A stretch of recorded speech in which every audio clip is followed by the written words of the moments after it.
Okay, so now what I'm going to do is change this tie rod in. It's bad, it's busted. As you can see, it's oily, all the oils are coming out of it.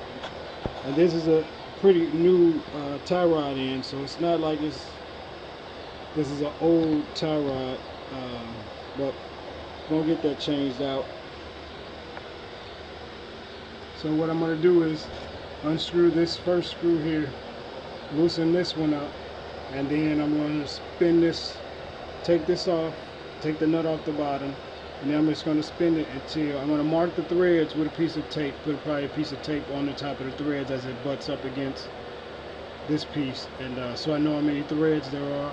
And then just spin this out and counterclockwise until it comes all the way out. Then I'll put the new one in, and then spin it in the same amount of threads, and then put everything back together. And that'll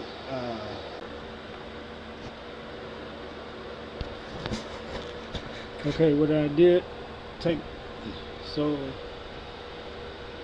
this is off of the knuckle.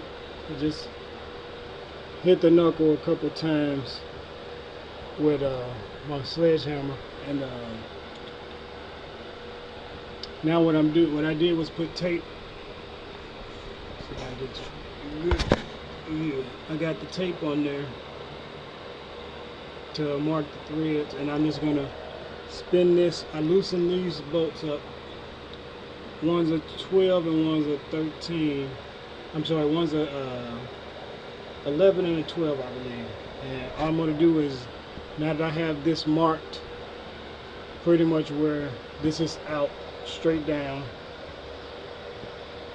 and this is a good tie rod. See, that's not even budging. It's just this part is busted and it's leaking oil, so gotta change that, but it's still strong. So now what I'm gonna do is take this and spin it, and spin it until it just comes out.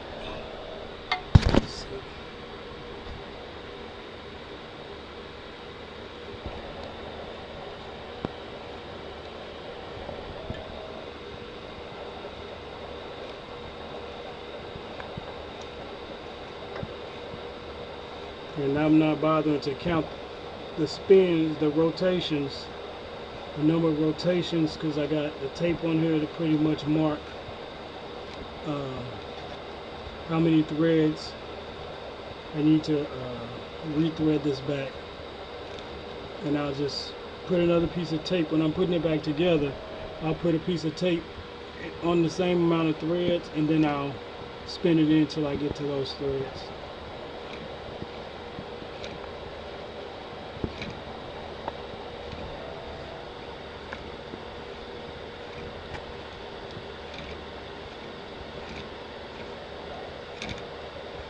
Almost out.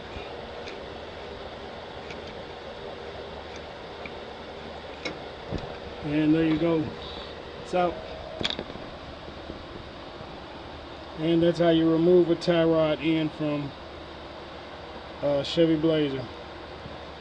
And installation is reversed. You just take, again, count your threads, put the tape on, make sure your tape hits the same amount of threads, and then spin it in the same amount, and then tighten that back up.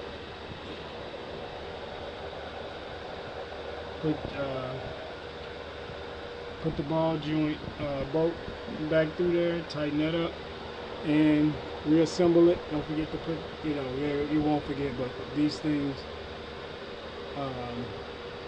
get that back in there, and then you'll be all set to go.